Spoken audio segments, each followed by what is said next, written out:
बिस्मिल्लाहिर्रहमानिर्रहीम। अस्सलाम वालेकुम स्टूडेंट्स। आज की वीडियो में हम चैप्टर नंबर 10 थर्मोडायनामिक्स के कॉन्सेप्चुअल क्वेश्चंस को डिस्कस करेंगे। तो फर्स्ट कॉन्सेप्चुअल क्वेश्चंस की स्टेटमेंट पर चलते हैं।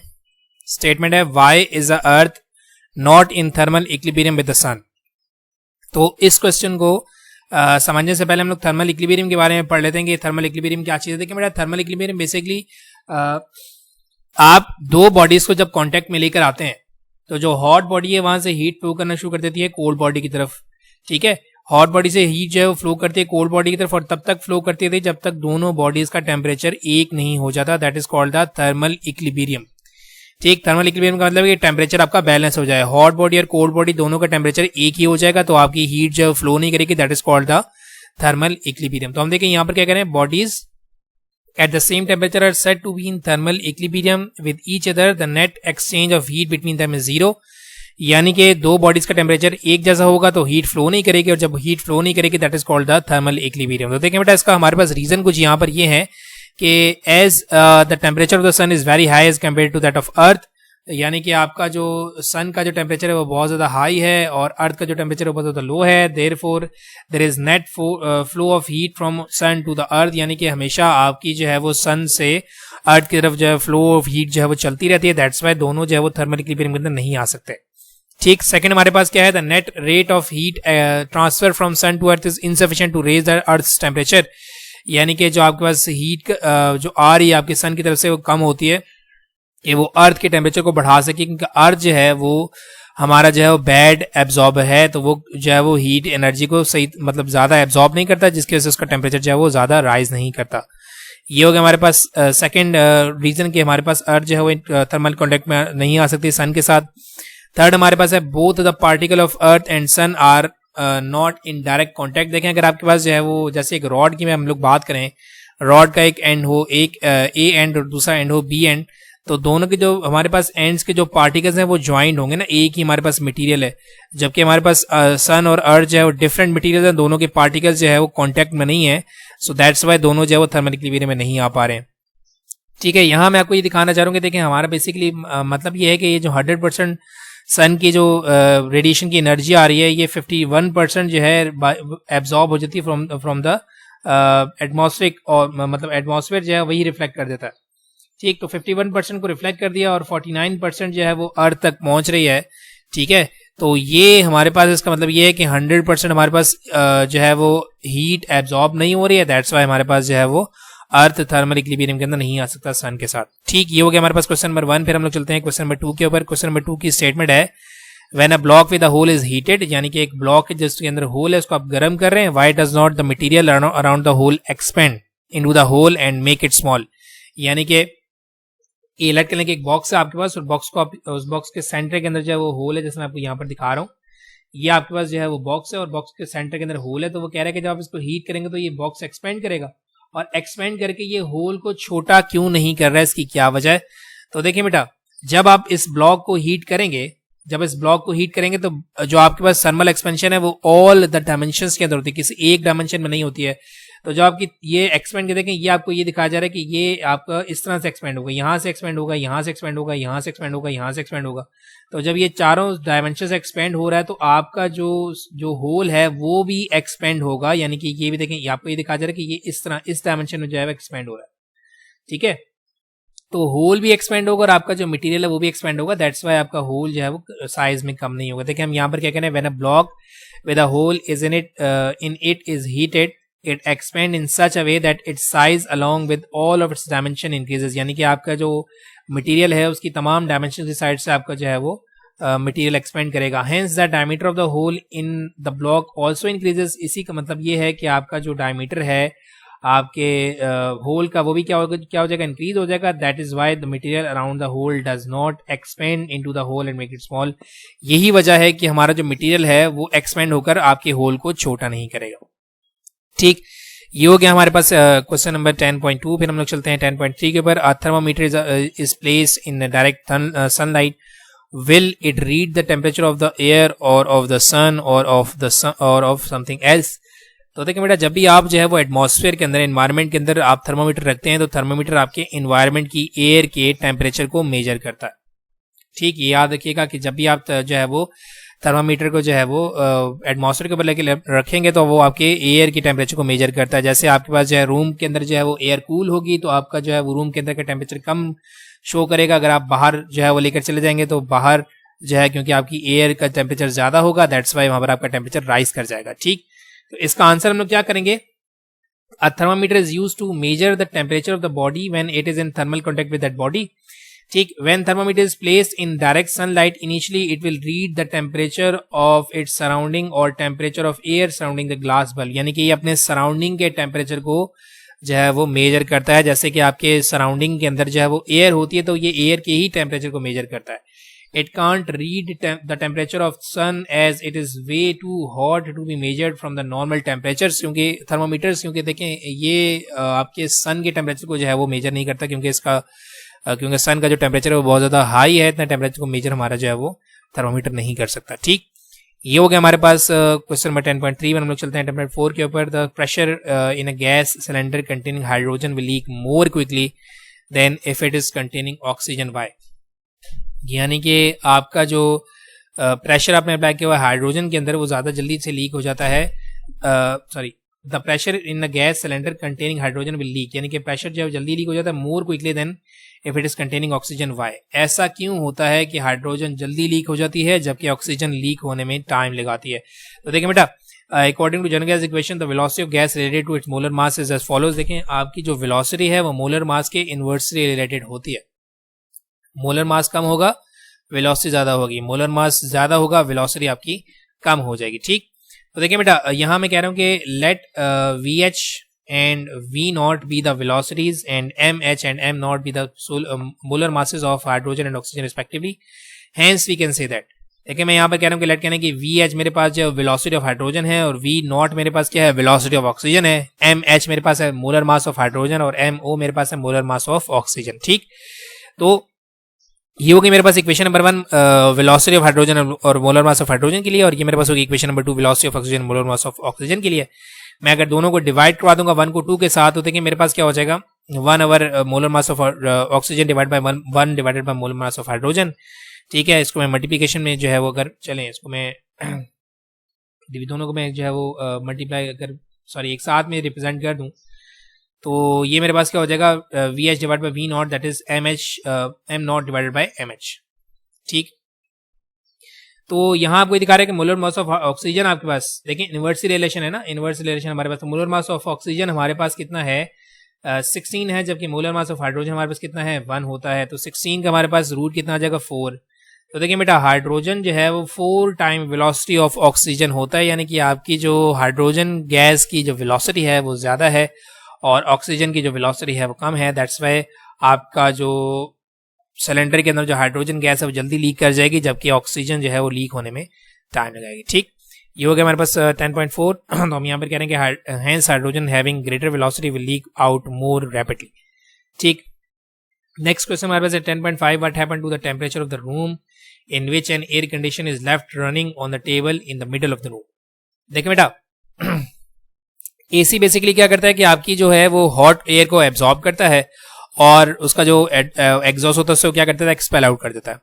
ठीक, तो देखें अगर आपने जो है वो टेम्परेचर को मतलब एयर कंडीशन को रूम के अंदर ही रखा हुआ है तो वो हीट को एब्जॉर्ब भी कर रहा है और एट ए टाइम हीट को जो है वो रेडिएट भी कर रहा है, यानी कि कॉमनली आपके टेम्परेचर के अंदर किसी किस्म का डिफरेंस नहीं आएगा, लेकिन फिर भी आपका जो टेम्परेचर इंक्रीज करता है। कैसे देखिएगा जरा, this is because the AC absorb and expel heat in the same room, यानी कि एक ही रूम के अंदर एब्जॉर्ब भी कर रहा है और एक्सपेल आउट भी कर रहा है। Hence the net rate remains the same, but in addition to that, AC compressor also expels the heat produced in it due to compression of gases in the same room. देखिए बेटा आप compressors basically क्या करता है कि आपकी heat को absorb करता है, तो वो जब हीट को एब्जॉर्ब करता है तो वो भी क्या हो जाता है हीट अप हो जाता है। तो एक तो आपका जो है वो एक्सपेल ऑफ हीट है, दूसरा जो है वो जो आपके कंप्रेसर की हीट है वो भी आपके एटमॉस्फेयर के अंदर ही जा रही है, रूम यानी कि रूम के अंदर ही जा रही है। दैट्स वाई आपका रूम का टेम्परेचर स्लाइटली इंक्रीज कर जाएगा, therefore the temperature of the room slightly increases. ठीक, यानी कि एब्जॉर्ब और एक्सपेल करने से तो आपका टेम्परेचर सेम रहेगा, लेकिन जो कंप्रेशन आपका जो कंप्रेसर जो है एयर का एसी का वो हीट अप हो जाएगा तो वो भी अपनी हीट को एक्सपेल करेगा एनवायरमेंट के अंदर। दैट्स वाई आपका जो है वो टेम्परेचर राइज कर देगा स्लाइटली। ठीक, ये होगा हमारे पास 10.5 में। हम चलते हैं 10.6 के ऊपर। Why does pressure of the air in automobile tyre increases if the automobile is driven for a while. यानी कि आपका जो एयर का प्रेशर है टायर के अंदर वो बढ़ जाता है जैसे ही टायर जो है वो मतलब ड्राइव करना स्टार्ट करते हैं हम लोग। क्यों?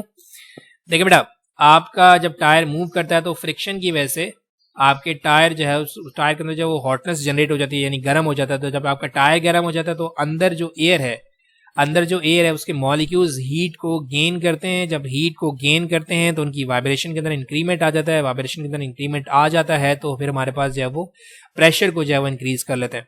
ठीक, यानी कि आपका जो एयर का जो प्रेशर है वो पहले से ज्यादा इंक्रीज हो जाता है क्योंकि काइनेटिक एनर्जी बढ़ जाएगी। ठीक, देखिए हम यहाँ पर क्या कह रहे हैं कि when an automobile is driven for a while, work is done against the frictional effect between tire and the road. As a result, heat energy is produced due to which the temperature of tire and air inside it increases. यानी कि kinetic energy बढ़ने का मतलब आपका temperature बढ़ जाएगा. As a result, the collision of air molecules with each other and with the walls of the tire increases, and thus their kinetic energy will also increases, and hence the pressure of the air inside the tire increases. मतलब simple और general बात ये है कि heat energy produce होने की वजह से आपकी काइनेटिक एनर्जी बढ़ जाएगी और काइनेटिक एनर्जी बढ़ने से जो इंटरमोलिकुलर फोर्सेस हैं वो इंक्रीज कर जाएंगी, जिसकी वजह से आपका जो है वो प्रेशर गैस का इंक्रीज कर जाएगा इनसाइड द टायर। ठीक, ये हो गया हमारे पास 10.6। फिर हमारे पास है 10.7 on removing the valve the air escaping from the cycle tube cool. Why? यानी कि जब आप वेल्व को खोलते हैं, वो जो आपके पास टायर का वो जो वो एयर होता है, वो मतलब वो जो वॉल होता है उसको जैसे आप ओपन करते हैं तो जो एयर बाहर निकल रही होती है साइकिल की ट्यूब से वो कूल होती है। क्यों? ऐसा क्यों है? तो देखिए बेटा, आपके जो साइकिल के टायर का जो इनसाइड का जो प्रेशर है वो कम है, आउटसाइड जो आप सॉरी इनसाइड का जो प्रेशर है वो मतलब दोनों के दरमियान प्रेशर डिफरेंस है एनवायरमेंट और टायर के। उसी वजह से हमारे पास जो है वो ट्यूब के अंदर का जो एयर है वो कूल होती है। देखिए हम यहाँ पर क्या कह रहे हैं, there The air inside cycle tube is at high pressure and high temperature. देखिए हमने क्या बताया था अभी, इससे पहले हम लोगों ने क्वेश्चन पढ़ा कि हम लोग का जब टायर चलता है तो वो हाई प्रेशर और हाई टेम्परेचर के ऊपर। तो when the valve is removed, the air rushes out the tube to the outside environment. यानी कि आपकी जो एयर है वो आउटसाइड एनवायरमेंट की तरफ आती है। The outer atmosphere pressure is less than the air pressure. यानी कि आपका जो आउटसाइड का जो प्रेशर है वो कम है, इनसाइड का प्रेशर ज्यादा है। ठीक, Hence the air is subjected to adiabatic expansion. यानी कि आपका जो है ये adiabatic expansion है एक तरह से कि आपने प्रेशर को कम किया, प्रेशर को कम करने से आपका जो है वो मतलब वॉल्यूम इंक्रीज कर जाएगा और आपका जो जब वॉल्यूम इंक्रीज कर जाता है तो टेम्परेचर आपका डिक्रीज कर जाता है। प्रेशर को बेसिकली हम कम करें, वेल्व को हटाया आपने। वेल्व को हटाने का मतलब ये कि आपने बेसिकली जो प्रेशर अप्लाई किया तो प्रेशर को आपने कम कर दिया। प्रेशर को कम करने से वॉल्यूम इंक्रीज करेगा गैस का और वॉल्यूम इंक्रीज करने से आपकी काइनेटिक एनर्जी गिरना शुरू हो जाएगी और जब काइनेटिक एनर्जी गिरना शुरू हो जाएगी तो टेम्परेचर भी आपका कम हो जाएगा। तो यहाँ पर हम यही कह रहे हैं कि hence the air is subjected to an adiabatic expansion. As a result, the temperature of air falls down and air becomes cool. ठीक, ये हो गया हमारे पास क्वेश्चन नंबर 7। इसका कंक्लूजन क्या है कि हमारे पास जो एडियाबेटिक मतलब जो वेल्व को हटाने का मतलब ये है कि बेसिकली आप प्रेशर को कम कर रहे हैं, प्रेशर को कम करने से वॉल्यूम बढ़ रहा है, वॉल्यूम को बढ़ने से टेम्परेचर यानी कि काइनेटिक एनर्जी कम हो रही है। सो दैट्स व्हाई आपके पास जो है वो एयर कूल हो जाएगी। ठीक, फिर हमारे पास है 10.8 write down the limitation of first law of thermodynamics. लेकिन लिमिटेशन की हम लोग यहाँ पर बात करते हैं। It does not tells us about the direction in which heat flows from when they are in contact. यानी कि फर्स्ट लॉ ऑफ थर्मोडायनामिक्स आपको ये नहीं बताता कि आपकी जो है वो हीट किस डायरेक्शन में जा रही है। ठीक है, यानी कि हॉट बॉडी से कोल्ड बॉडी की तरफ जा रही है, कोल्ड बॉडी से हॉट बॉडी की तरफ आ रही है। It does not tells about the final temperature of two bodies when they are in contact. यानी कि ये जो है फर्स्ट लॉ ऑफ थर्मोडायनामिक्स हमें डायरेक्ट यानी कि टेम्परेचर के बारे में नहीं बताता कि फाइनल टेम्परेचर हमारे पास कितना इंक्रीज हुआ या कितना डिक्रीज हुआ। फिर हमारे पास it does not tell about the entropy of the system. और फर्स्ट लॉ ऑफ थर्मोडायनामिक्स हम किसी किस्म की एंट्रोपी की चेंज की बात नहीं करते हैं। डिसऑर्डरनेस की बात हम लोग सेकंड लॉ में करते हैं, फर्स्ट लॉ में नहीं करते हैं। ठीक, it does not tells us about the spontaneous and feasibility of a reaction. यानी कि ये आपका जो रिएक्शन है वो कितना फिजिबल है और कितना कुदरती तौर पर जो है वो जनरेट हो रहा है, इस किस्म की कोई हमारे पास जो है वो इन्फॉर्मेशन नहीं है from the first law of thermodynamics. First law of thermodynamics में आपको याद करवा दूं, फर्स्ट लॉ ऑफ थर्मोडायनामिक्स के अकॉर्डिंग आपकी हीट जो है वो एक फॉर्म से दूसरे फॉर्म के अंदर कन्वर्ट हो जाती है। यानी कि हीट एनर्जी कन्वर्ट हो जाती है इंटरनल एनर्जी के अंदर और इंटरनल एनर्जी से वर्क डन बनता है। ठीक, तो ये हमारे पास limitation of first law of thermodynamics. ठीक, ये हो गया हमारे पास क्वेश्चन नंबर 10.8। फिर हम लोग चलते हैं एग्जाम क्वेश्चन नंबर 10.9 के ऊपर। Is it possible according to second law of thermodynamics to construct a heat engine that is free from all thermal pollutions? देखिए बेटा, हम लोगों ने केल्विन स्टेटमेंट पढ़ी थी। केल्विन स्टेटमेंट के according 100% heat engine real engine नहीं हो सकता। तो इसका मतलब ये है कि ये हमारे पास ऐसी कोई पॉसिबिलिटी नहीं है कि हम लोग जो है वो कोई ऐसा हीट इंजन बना लें जो कि थर्मल पोल्यूशन से जो है वो मतलब थर्मल पोल्यूशन के अंदर ना होता हो। ठीक, तो हम यहाँ पर कह रहे हैं it is impossible to construct a heat engine which will be free from thermal pollution because according to the second law of thermodynamics it is impossible to devise heat engine which may convert heat entirely into work without leaving any change in the working system। यानी कि ऐसा कोई आपका जो है वो heat engine बन नहीं सकता जो कि जितनी हीट को एब्जॉर्ब करे उसी को कन्वर्ट करवाते हैं वर्क डन के अंदर और किसी किस्म की हीट को एक्सपेल न करे इन द एनवायरमेंट, यानी कि थर्मल पोल्यूशन जनरेट ना करे। ठीक, तो जितने भी आपने हीट इंजन देखे वो तमाम के तमाम पोल्यूशन जनरेट करा रहे, तो कोई भी आपका पोल्यूशन फ्री सिस्टम नहीं है। इसका मतलब ये है कि आप जो है वो ये नहीं कह सकते कि आपका हीट इंजन जो है वो पोल्यूशन फ्री हो सकता है। ठीक, तो ये हो गया हमारे पास क्वेश्चन नंबर 10.9। फिर हम लोग चलते हैं 10.10 के ऊपर। Can specific heat of a gas be zero और इन्फिनिटी, यानी कि आपकी स्पेसिफिक हीट जीरो या इन्फिनिटी हो सकती है। कैन स्पेसिफिक हीट भी नेगेटिव, क्या स्पेसिफिक हीट कम हो सकती है, नेगेटिव हो सकती है या नहीं। देखिए, according to definition of specific heat हमारे पास क्या होती है, amount of heat required to raise the temperature of 1 mole of a gas to 1 kelvin is called the molar specific heat of a gas. ठीक, तो अब इसी डेफिनेशन को इस्तेमाल करते हैं हम लोग इन कंडीशन को देखेंगे क्या हमारे पास जीरो हो सकती है या नहीं। देखें, जीरो स्पेसिफिक कब हो सकती है, let the gas is adiabatically compressed. आपने गैस को एडियाबैटिकली कंप्रेस करवा दिया, hence amount of heat change that will be equal to zero and therefore देखें हमारे पास अकॉर्डिंग टू द फॉर्मूला हमने हीट के चेंज को जीरो करवा दिया। तो जब हमने हीट के चेंज को जीरो करवा दिया तो हमारे पास स्पेसिफिक हीट क्या हो जाएगी, जीरो हो जाएगी। ठीक, ये हो गई हमारे पास फर्स्ट कंडीशन। फिर देन हमारे पास सेकंड कंडीशन क्या है कि इन्फिनिटी की कंडीशन है। तो इन्फिनिटी के लिए मैं थर्मल आइसोथर्मल एक्सपेंशन यानी कि आइसोथर्मल जो है वो प्रोसेस को कंसीडर कर सकता हूँ। देखें, specific infinity consider the gas under isothermal condition where del T is zero and therefore देखें डेल टी हमारे पास अगर जीरो हो जाएगा तो देखें इनफाइनाइट कंडीशन बन जाएगी। ठीक, सो ये हम लोग कह रहे हैं कि हमारे पास जो है वो आपकी स्पेसिफिक हीट जो है इनफाइनाइट भी हो सकती है अगर आपका प्रोसेस जो है वो आइसोथर्मल है। और देन हमारे पास क्या है, स्पेसिफिक हीट पे नेगेटिव, तो स्पेसिफिक हीट आपकी नेगेटिव नहीं हो सकती। ठीक, specific heat is always positive and hand it can never be negative. तो देखें यहाँ हम लोग ये कह रहे हैं कि देखें स्पेसिफिक हीट बेसिकली क्या, अमाउंट ऑफ हीट रिक्वायर्ड ना, यानी कि हमेशा आपको अमाउंट ऑफ हीट रिक्वायर्ड होगी, आप अमाउंट ऑफ हीट को कम नहीं कर सकते। ठीक, क्योंकि स्पेसिफिक हीट वैसे भी किसी भी ऑब्जेक्ट की मटेरियल की कांस्टेंट होती है। ठीक है, तो नेगेटिव का मतलब है कि आपने हीट को कम किया, तो आप हीट को कम करेंगे तो आप स्पेसिफिक का मतलब ही क्या है, रेज द टेम्परेचर। तो हीट को कम करेंगे तो आपका टेम्परेचर कम हो जाएगा। दैट्स वाई ऐसी कोई पॉसिबिलिटी हमारे पास नहीं है कि स्पेसिफिक हीट हमारी नेगेटिव हो सके। ठीक, तो ये हमारे पास है 10.10 और फिर हमारे पास है last question 10.11 that an inventor claim नहीं है, क्लेम्स है to have developed a heat engine working between 27 degree centigrade and 227 degree centigrade. ये डिग्री सेंटीग्रेड है बेटा, 27 डिग्री सेंटीग्रेड और एंड 227 डिग्री सेंटीग्रेड, ये मैं इस तरह रिप्रेजेंट करना भूल गया हूँ। Having an efficiency of 45%, is it claim valid, why, यानी कि एक आपका जो है वो डेवलपर है हीट इंजन का, वो कह रहा है कि आपकी जो एफिशिएंसी है वो 45% है, क्या उसका क्लेम ठीक है या गलत है, ऐसा आपने जो है वो चेक करना है। ठीक, तो देखें एफिशिएंसी का फॉर्मूला हम ऑलरेडी पढ़कर आ चुके हैं, 1 - C2 / T1। तो हमारे पास देखें अगर ये 27 को आप कन्वर्ट करेंगे तो ये हो जाएगा 300 और 227 को आप कन्वर्ट करेंगे तो ये हो जाएगा 500। ठीक, केल्विन के अंदर कन्वर्ट करेंगे यानी कि 27 + 273 एंड 227 + 273 जब आप करेंगे तो ये हो जाएगा 300 एंड 500। तो देखें हमें यहाँ पर नजर आ रहा है कि हमारे पास एफिशिएंसी आ रही है 40% की।